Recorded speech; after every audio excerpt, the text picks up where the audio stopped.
मई 1999 भारत पाकिस्तान के खिलाफ अपनी ही जमीन पर वो जंग लड़ रहा था जिसके लिए भारत पहले से प्रिपेयर नहीं था। वॉर के मिडिल तक भारत को कई कैजुअलिटीज का सामना करना पड़ा। सैकड़ों भारतीय सैनिक 5000 से भी ज्यादा पाकिस्तानी सैनिकों के साथ लड़ते हुए शहीद हो गए, तो भारत के कई फाइटर जेट्स पाकिस्तान की स्टिंगर मिसाइल्स के निशाने पर आने से ढेर हो गए। कारगिल की हजारों फीट ऊंची पहाड़ियों पर अपना कब्जा जमाकर बैठी पाकिस्तानी आर्मी लगातार भारतीय सेना के एम्यूनेशन डंप और भारतीय सैनिकों को नुकसान पहुंचा रही थी। ऐसे वक्त में भारत को जरूरत थी ऐसे मॉडर्न वेपन्स और एडवांस टेक्नोलॉजी की जिनकी मदद से पहाड़ियों में बैठे पाकिस्तानियों की पोजीशन को आइडेंटिफाई कर उन्हें मारा जा सके। लेकिन परेशानी की बात यह थी कि कारगिल जैसी सिचुएशन के लिए भारत के पास ऐसे आधुनिक हथियार नहीं थे। साथ ही परमाणु परीक्षण की वजह से भारत पर लगी हुई पाबंदियों के कारण विदेशी देशों से भी इन हथियारों का मिलना बेहद मुश्किल हो गया था। परमाणु परीक्षण के बाद अमेरिका और यूरोप की पूरी कोशिश थी कि भारत को कोई भी आधुनिक हथियार ना मिले। कारगिल वॉर में भारत को आधुनिक हथियारों की सख्त जरूरत थी। ऐसे मुश्किल वक्त में दुनिया की परवाह किए बिना इजराइल भारत की मदद के लिए सामने आता है। इजराइल के साथ आते ही जंग का सारा रुख ही बदल गया। कुछ ही दिनों में भारत ने अच्छी खासी बढ़त बनाते हुए पाकिस्तानी बंकर्स को ढेर करना शुरू कर दिया। बंकरों में छिपकर बैठे पाकिस्तानी घुसपैठिए अपनी जान की भीख मांगने लगे। अचानक से युद्ध इस मोड़ पर पहुंच चुका था कि युद्ध को रुकवाने के लिए पाकिस्तान के प्रधानमंत्री नवाज शरीफ अमेरिका की शरण में पहुंच गए थे। भारत के आगे पाकिस्तान ने घुटने टेक दिए थे। अंत में पाकिस्तानी आर्मी को कारगिल से खदेड़कर भारतीय वीरों ने कारगिल वॉर की जीत भारत माता के नाम तो लिख दी, लेकिन सवाल यह आता है कि अमेरिका की दोस्ती को भी ताक पर रखकर इजराइल भारत की मदद के लिए तैयार क्यों हुआ था। ये सब जानने से पहले आपको कारगिल वॉर समझना जरूरी है। 1971 के इंडो पाक वॉर में भारत से करारी हार मिलने के बाद पाकिस्तान बुरी तरह बौखलाया हुआ था। पाकिस्तान हर कीमत पर अपनी इस हार के लिए भारत से बदला लेना चाहता था, लेकिन तभी कुछ साल बाद 1984 में एक बार फिर पाकिस्तान को भारत के सामने सियाचिन वॉर में मुंह की खानी पड़ी। लगातार हार की आग में जलते पाकिस्तानी फौजी परवेज मुशर्रफ को एक और हार बर्दाश्त कर पाना मुश्किल हो रहा था। अब मुशर्रफ भारत से बदला लेने के लिए बेचैन था और उसने ठान लिया था कि जिस दिन उसके हाथ में पाकिस्तान की पावर आई उस दिन सबसे पहला वार वो भारत पर करेगा। तभी 1998 में परवेज मुशर्रफ के किस्मत के तारे चमके और इन्हें पाकिस्तानी आर्मी का चीफ बना दिया गया। आर्मी चीफ बनते ही मुशर्रफ को भारत पर घाव करने का रास्ता साफ साफ नजर आने लगा। इसलिए अपने मंसूबों को पूरा करने के लिए मुशर्रफ ने भारत के खिलाफ ऑपरेशन बद्र को लॉन्च कर दिया। इस ऑपरेशन के तहत पाकिस्तानी आर्मी LOC को क्रॉस कर भारत की सीमा के अंदर दाखिल हो गई और कारगिल के पहाड़ी क्षेत्रों में घुसपैठ करना शुरू कर दिया। इस घुसपैठ के पीछे पाकिस्तान का मकसद कारगिल वैली से गुजरने वाले नेशनल हाईवे 1A पर कंट्रोल स्टैब्लिश कर कश्मीर और लद्दाख के बीच के कनेक्शन को कट ऑफ करना था। दरअसल NH1A जो अब NH1 का हिस्सा है, श्रीनगर और लद्दाख को तो जोड़ता ही है, साथ ही ये सियाचिन के लिए एक स्ट्रेटेजिक रूट भी है। पाकिस्तान का प्लान NH1A पर कब्जा कर भारत से लद्दाख को पार्शियली और सियाचिन को कंप्लीटली कट ऑफ करने का था। अल्टीमेटली ऐसा करके पाकिस्तान भारत से कश्मीर को हड़पना चाहता था, लेकिन इनका ये प्लान ताशी नामग्याल की वजह से बर्बाद हो गया। पाकिस्तानी सेना के घुसपैठ पर सबसे पहले कारगिल के बटालिक टाउन के एक लोकल शेपर्ड ताशी नामग्याल की नजर पड़ी। वो अपनी खोई हुई याक को तलाश रहे थे कि तभी उन्होंने पठानी ड्रेस पहने कुछ लोगों को भारत के इलाके में बंकर बनाते हुए देखा, जिनके पास बंदूक और ग्रेनेड्स जैसे तमाम हथियार भी थे। ताशी को उनके ऊपर शक हुआ, इसलिए उन्होंने फौरन इंडियन आर्मी के नियरेस्ट पोस्ट को सारी जानकारी दे दी। इस तरह पहली बार 3 मई 1999 को इंडियन आर्मी को कारगिल में इन्फिल्ट्रेशन के बारे में पता चला। शुरुआत में इस इन्फिल्ट्रेशन को लेकर पाकिस्तान पर शक जताया गया, लेकिन 2 दिन बाद 5 मई को जब घुसपैठियों ने 5 भारतीय सैनिकों को बेरहमी से मार डाला और 9 मई को भारत के कई एम्यूनेशन डंप्स को तबाह कर दिया, तो इस बात में फिर कोई डाउट नहीं रहा कि इस इन्फिल्ट्रेशन के पीछे पाकिस्तान ही है। पाकिस्तान के सैनिक कारगिल रीजन के तोलोलिंग और टाइगर हिल जैसे कई की पॉइंट्स पर कब्जा कर भारत के अंदर कई किलोमीटर तक दाखिल हो चुके थे। हालांकि इस दौरान पाकिस्तान के prime minister Nawaz Sharif LOC crossing और घुसपैठ की घटनाओं को नकारते रहे। लेकिन भारत अब जान चुका था कि पाकिस्तानी सेना तोलोलिंग और टाइगर हिल के साथ साथ Mushkoh valley, Kaksar village, Batalik range और छोरबत वैली जैसी लोकेशंस को अपने कंट्रोल में लेकर इन्फिल्ट्रेशन को एक्सपैंड करती जा रही है। इसलिए पाकिस्तानी घुसपैठियों को खदेड़ने के लिए इंडियन आर्मी 10 मई 1999 को ऑपरेशन विजय को लॉन्च करती है। ऑपरेशन विजय को लॉन्च करते ही हजारों सैनिकों को कश्मीर के अलग अलग हिस्सों से कारगिल की तरफ मोबिलाइज किया जाता है। इन सभी सैनिकों को कारगिल में 10 से 16,000 फीट तक की ऊंची पहाड़ियों पर चढ़कर दुश्मन का सामना करना था। लेकिन परेशानी ये थी कि इतनी ऊंचाई पर पाकिस्तानी घुसपैठियों के बंकर्स होने के कारण वो इंडियन सोल्जर्स को इजीली लोकेट कर ओपन फायर कर सकते थे, जिस कारण दिन के वक्त चढ़ाई करना जान को जोखिम में डालने जैसा था। इसलिए दुश्मन की नजरों से बचकर पहाड़ियों पर चढ़ने के लिए रात का समय चुना गया। हालांकि रात में पहाड़ियों पर चढ़ना और भी मुश्किल काम था। रात के समय इन पहाड़ियों पर हड्डी जमा देने वाली ठंड पड़ती थी और ऑक्सीजन लेवल भी बेहद कम होता था, जिस कारण इतनी ऊंचाई पर सांस लेना भी काफी मुश्किल हो जाता था। लेकिन इतने टफ चैलेंजेस के बावजूद भारतीय सैनिक अंधेरी रात की कपकपाती ठंड में कारगिल की पेचीदा पहाड़ियों पर कई चुनौतियों का सामना करते हुए अपने मिशन को आगे बढ़ाते हैं। सैनिकों के जोश और जुनून का ही परिणाम था कि ऑपरेशन विजय के शुरू होने के कुछ दिन बाद ही इंडियन आर्मी 16 मई को द्रास मुश्को सेक्टर, 18 मई को पॉइंट 4295 एंड 4460 और 24 मई को मुश्को सब सेक्टर को वापस से अपने कंट्रोल में ले लेती है। लेकिन अभी यह सफलता के केवल कुछ अंश ही थे।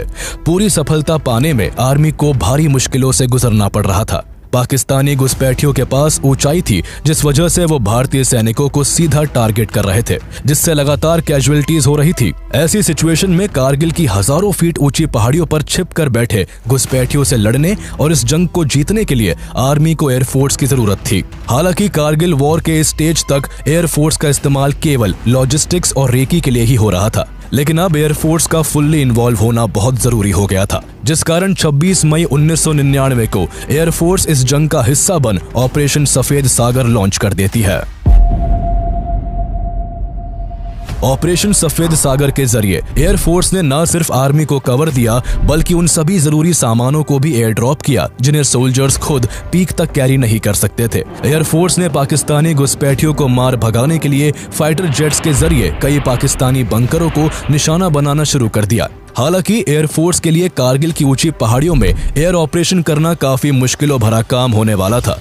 इन्हीं सब में प्रधानमंत्री अटल बिहारी वाजपेयी के सख्त आदेश थे कि किसी भी हाल में एयरफोर्स एलओसी को क्रॉस ना करे। ऐसे में एलओसी के अंदर रहते हुए हाई पीक्स पर बैठे हुए पाकिस्तानी घुसपैठियों की लोकेशन को ट्रैक करना और फिर उन पर हमला करना एयरफोर्स के लिए काफी चैलेंजिंग होने वाला था। इन सभी चैलेंजेस के बावजूद एयरफोर्स की ओर से 4 MI-17 हेलीकॉप्टर्स और MiG-21, MiG-23 और MiG-27 नाम के 3 फाइटर एयरक्राफ्ट्स को दुश्मन पर हमला करने के लिए तैनात कर दिया गया। एक और जहां MI-17 हेलीकॉप्टर से रॉकेट दागे जा रहे थे, तो वही 3 फाइटर जेट्स का स्क्वाड्रन भी दुश्मन पर बुरी तरह कहर बरसा रहा था, जिस कारण पाकिस्तानियों के कई ठिकाने चकनाचूर हो गए और कई पाकिस्तानी सैनिक मारे गए। सब कुछ प्लान के मुताबिक चल रहा था कि अचानक से 80 मिलीमीटर के रॉकेट्स को दागते हुए MiG-27 फाइटर जेट के इंजन में गड़बड़ी आ गई, जिसके चलते एयरक्राफ्ट की स्पीड तेजी से कम होने लगी। क्रैश होने के खतरे को भांपते हुए MiG-27 में सवार लेफ्टिनेंट कंभम पति नचिकेता ने पहले MiG-21 में बैठे स्क्वाड्रन लीडर अजय आहूजा को जानकारी दी और फिर विमान से इजेक्ट कर दिया। नचिकेता के बारे में इंफॉर्मेशन मिलते ही स्क्वाड्रन लीडर अजय आहूजा ने अपना विमान उस दिशा में मोड़ दिया जिस तरफ लेफ्टिनेंट नचिकेता का एयरक्राफ्ट फ्लाई कर रहा था।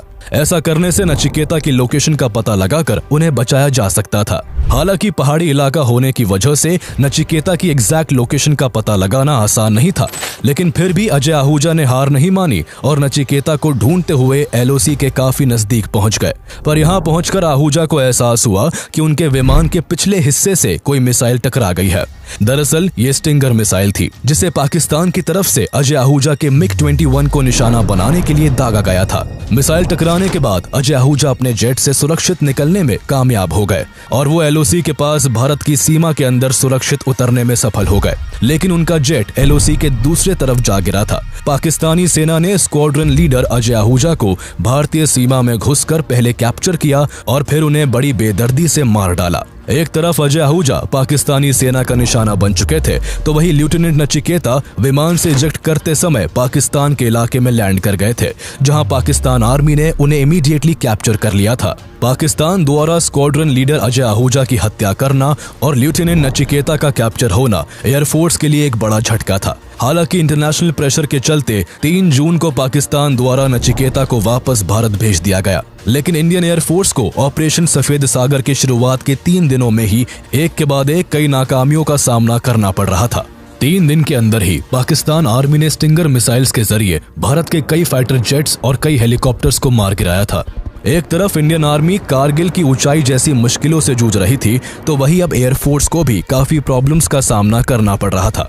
एयरफोर्स को एक तरफ ऊंचाई पर बैठे पाकिस्तानी घुसपैठियों के निशाने से बचते हुए उन पर हमला करना था, तो वही दूसरी ओर एयरफोर्स के सामने LOC को पार न करने का चैलेंज भी था, क्योंकि ऐसा करने का अंजाम पाकिस्तान की मिसाइल्स के निशाने पर आना था। इसलिए air chief marshal Anil Yashwant Tipnis को कुछ ऐसे एडवांस मिलिट्री टूल्स की जरूरत पड़ी जिनसे कारगिल की पहाड़ियों में छिपे दुश्मन की एग्जैक्ट लोकेशन पता लगाकर उन्हें खत्म किया जा सके। लेकिन उस दौरान इंडियन एयरफोर्स के पास ऐसे एडवांस इक्विपमेंट्स अवेलेबल नहीं थे, इसलिए उन्हें किसी और कंट्री से इंपोर्ट करने की जरूरत थी। पर भारत के लिए एक और मुश्किल इस बात की थी कि 1998 में पोखरण में किए गए न्यूक्लियर टेस्ट की वजह से भारत पर अमेरिका द्वारा सैंक्शंस लगा दिए गए थे, जिस कारण भारत के लिए किसी और देश से मिलिट्री वेपन्स और टूल्स का मिल पाना काफी मुश्किल हो गया था। मुसीबत की इस घड़ी में इंडियन एयरफोर्स को एडवांस वेपन्स की सख्त जरूरत थी। भारत के लिए ये वॉर काफी क्रिटिकल सिचुएशन से गुजर रही थी, इसलिए देर न करते हुए भारत ने इजराइल का रुख किया। भारत की ओर से इजराइल के सामने एडवांस टूल्स एंड वेपन्स की लंबी लिस्ट के साथ उसकी डिलीवरी जल्द से जल्द करने की अपील की गई।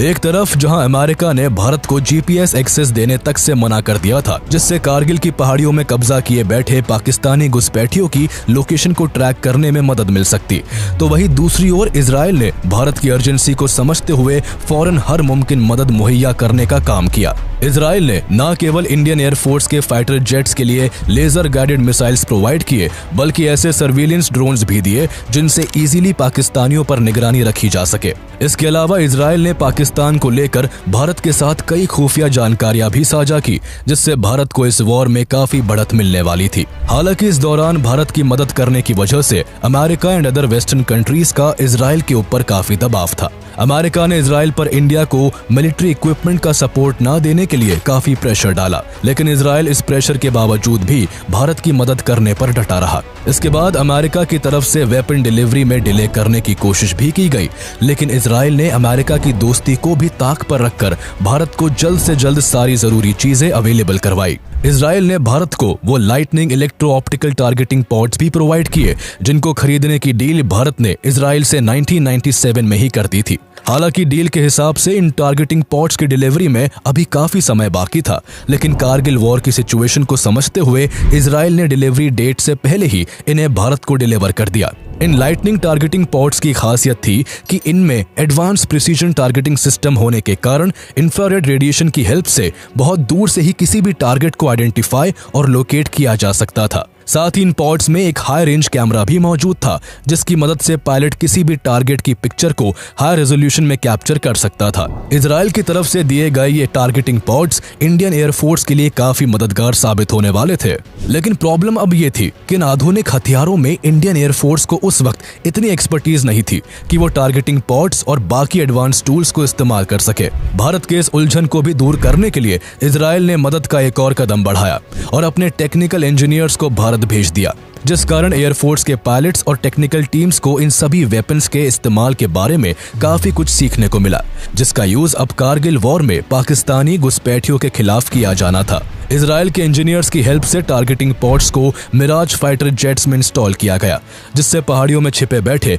पाकिस्तानियों को अब इजीली टारगेट किया जा सकता था। लेकिन अब एयरफोर्स को यह डिसाइड करना था कि टारगेट आइडेंटिफाई होने के बाद किन बॉम्ब्स की मदद से टारगेट पर अटैक किया जाए। दरअसल उस समय भारत के पास केवल 60 लेजर गाइडेड बॉम्ब्स ही मौजूद थे, जिनका इस्तेमाल टारगेटिंग पॉड्स के साथ फाइटर जेट्स में किया जा सकता था। लेजर गाइडेड होने के कारण ये बॉम्ब्स ज्यादा इफेक्टिव थे, लेकिन इन बॉम्ब्स की शॉर्टेज होने की वजह से एयरफोर्स इनका कम से कम इस्तेमाल करना चाहती थी, ताकि युद्ध के ज्यादा लंबा खिंचने पर भारत की तैयारी पर असर ना पड़ सके। हालांकि इन बॉम्ब्स की तादाद को बढ़ाने के लिए भारत ने यूएस से कुछ साल पहले ही पेववे लेजर गाइडेड बॉम्ब्स को खरीदने की डील भी की थी, लेकिन भारत पर सैंक्शंस लगने की वजह से यूएस ने कोई भी सप्लाई करने से साफ इनकार कर दिया था। ऐसी क्रिटिकल सिचुएशन में इंडियन एयरफोर्स ने काफी समझदारी से काम लिया और मिराज फाइटर जेट्स में टारगेटिंग पॉड्स के साथ 1000 पाउंड के डम बॉम्ब्स को इंस्टॉल किया। दरअसल लेजर गाइडेड बॉम्ब्स की कमी को पूरा करने के लिए ये एक तरह से एक्सपेरिमेंट ही था, जिसका पहले कभी भी टेस्ट नहीं किया गया था।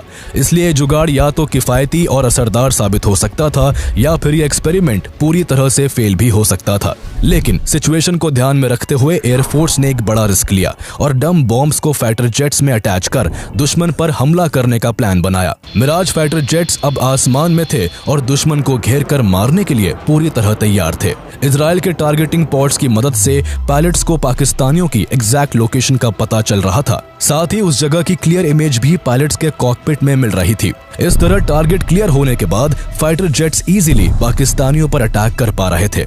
एयरफोर्स का यह फॉर्मूला कामयाब हो चुका था। एक एक कर कई पाकिस्तानी बंकर्स तबाह हो रहे थे। जिन जगहों पर डम बॉम्ब्स कारगर साबित नहीं हो रहे थे, वहां लेजर गाइडेड बॉम्ब्स का इस्तेमाल किया गया। एयरफोर्स के इस एयर ऑपरेशन को बड़ी कामयाबी तब हासिल हुई जब 24 जून को मिराज 2000 फाइटर जेट ने 16,000 फीट ऊंचे टाइगर हिल पर बने पाकिस्तानियों के बंकर पर लेजर गाइडेड बॉम्ब से हमला किया। ये पहली बार था जब एयरफोर्स ने लेजर गाइडेड बॉम्ब का इस्तेमाल किया था। मिराज 2000 में बैठे एयर मार्शल रघुनाथ नाम्बियार की तरफ से इसे दागा गया था, जिनके हमले से टाइगर हिल में बना पाकिस्तानियों का बंकर कुछ सेकंड्स में ही पूरी तरह तबाह हो गया था। कई पाकिस्तानी तुरंत ढेर हो चुके थे तो कुछ बुरी तरह जख्मी थे।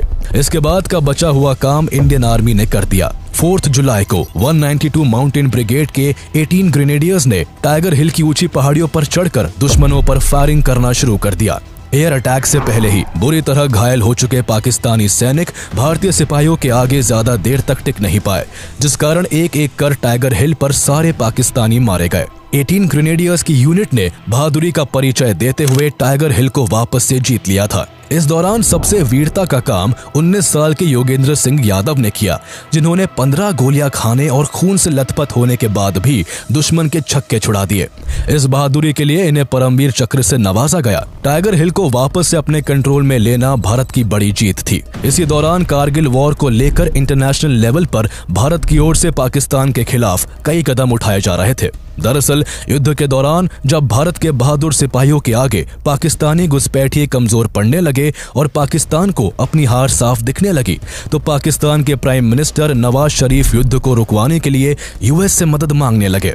हैरानी की बात यह थी कि जो पाकिस्तान सरकार इस घुसपैठ की जिम्मेदारी तक नहीं ले रही थी, अब वो युद्ध को रोकने के लिए अमेरिका का दरवाजा खटखटा रही थी। हालांकि जब यूएस प्रेसिडेंट बिल क्लिंटन और अटल बिहारी वाजपेयी के बीच इस मसले को लेकर बात हुई, तो वाजपेयी जी का साफ कहना था कि पाकिस्तानी सेना या तो खुद भारतीय सीमा को छोड़ दे, वरना हमारी मिलिट्री बलपूर्वक उन्हें बाहर खदेड़ फेंकेंगी। इसी दौरान वाजपेयी जी को पता चला कि पाकिस्तान कारगिल वॉर में परमाणु बम का भी इस्तेमाल कर सकता है, तो अटल बिहारी वाजपेयी ने साफ शब्दों में कहा कि अगर ऐसा हुआ तो अगली सुबह का सूरज निकलने से पहले तक पाकिस्तान दुनिया के नक्शे से गायब हो जाएगा।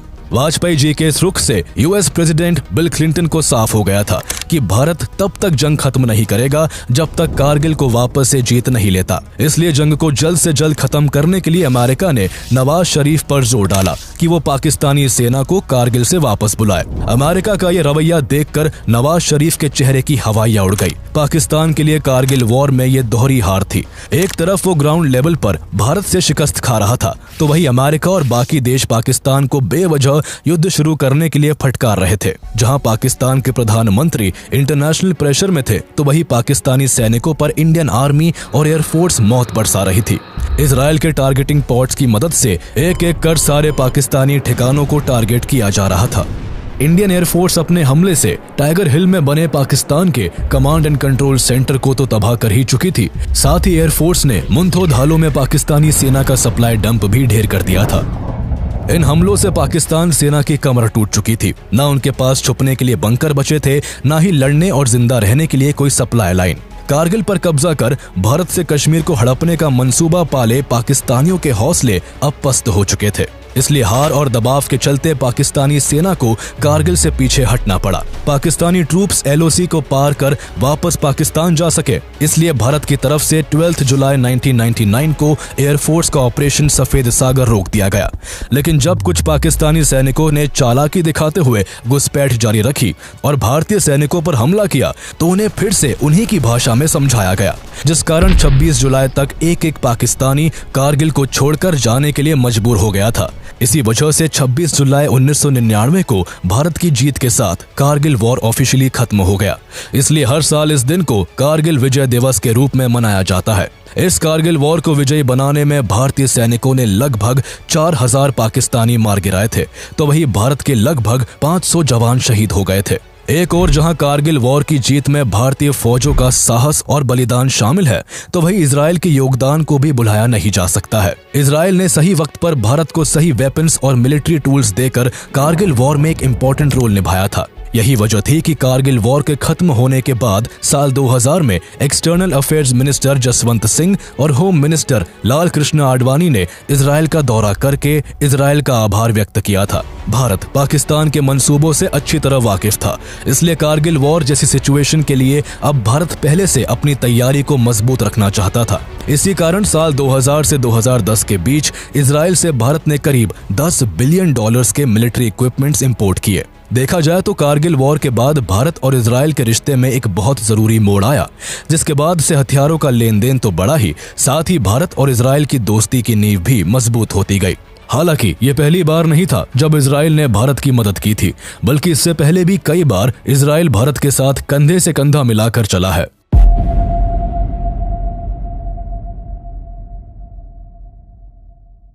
1947 में प्रधानमंत्री जवाहरलाल नेहरू ने पैलेस्टाइन के डिवीजन के लिए इजराइल के खिलाफ वोट दिया था और इजराइल को स्वतंत्र राष्ट्र के तौर पर मान्यता देने से इनकार कर दिया था। जवाहरलाल नेहरू ने इसके लिए जियोपॉलिटिकल कंपल्शंस और नेशनल इंटरेस्ट का हवाला दिया था। हालांकि इजराइल के अस्तित्व में आने के 3 साल बाद ईरान और टर्की के बाद 1950 में भारत ने भी इजराइल को रिकॉग्नाइज कर लिया। भारत ने इजराइल को मान्यता तो दे दी थी, लेकिन उसके साथ कोई भी डिप्लोमेटिक रिलेशन न रखते हुए भारत की विदेशी नीति पैलेस्टाइन के पक्ष में झुकी रही। इस सब के बावजूद इजराइल ने 1962 के इंडो चाइना वॉर में भारत को वेपन्स की सप्लाई की थी। इसके अलावा इजराइल लगातार भारत की तरफ दोस्ती का हाथ बढ़ाता रहा, पहले 1962 में तो फिर 1971 में, जब बांग्लादेश को लेकर इंडिया और पाकिस्तान के बीच भयानक जंग छिड़ी हुई थी। उस दौरान भी इजराइल की प्राइम मिनिस्टर गोल्डा मेयर ने हथियारों की शॉर्टेज के बाद भी इंडिया को हथियार प्रोवाइड किए थे, लेकिन इजराइल के बार बार सपोर्ट करने पर भी इंडिया की तरफ से इजराइल के साथ डिप्लोमेटिक रिलेशंस डेवलप नहीं किए गए। 1992 में prime minister PV Narasimha Rao की गवर्नमेंट में फॉर्मली पहली बार इजराइल के साथ डिप्लोमेटिक रिलेशन स्टैब्लिश हो सके। एक और जहां इंडिया में 1953 से ही इजराइल का दूतावास था, तो वहीं भारत ने 1992 में जाकर इजराइल में अपनी एम्बेसी को स्टैब्लिश किया। इसके बाद इजराइल और इंडिया की बॉन्ड हर गुजरते साल के साथ स्ट्रांग होती गई। कारगिल वॉर के बाद इजराइल और इंडिया दोस्त बनकर दुनिया के सामने उभरे। हालांकि सोचने वाली बात है कि भारत की तरफ से लगभग 40 साल तक कोई भी डिप्लोमेटिक रिलेशन न रखने के बावजूद इजराइल क्यों वन साइडेड रिलेशन निभाता रहा। साथ ही पाकिस्तान के खिलाफ 1971 की जंग हो या कारगिल वॉर, इजराइल क्यों भारत की मदद के लिए सबसे पहले आगे आया। इन सब के पीछे की वजहों पर अगर गौर करें तो सबसे मेन रीजन इजराइल के एग्जिस्टेंस से ही पाकिस्तान का इजराइल के खिलाफ रहना है। पाकिस्तान हमेशा इजराइल के खिलाफ बोलता रहा है और यहाँ तक कि 1948 की अरब इजरायली वॉर में पाकिस्तान ने इजराइल के अगेंस्ट पैलेस्टाइन को अग्रेसिवली सपोर्ट किया था। इसके अलावा 1967 के 6 डे वॉर और 1973 के यौम किपुर वॉर के दौरान पाकिस्तान एयरफोर्स ने अपने फाइटर पायलट्स के एक समूह को इजराइल के खिलाफ लड़ने के लिए भेजा, जिससे पैलेस्टाइन की काफी मदद हुई। पाकिस्तान ने इस तरह कई बार इजराइल को दुश्मनी का न्योता दिया है।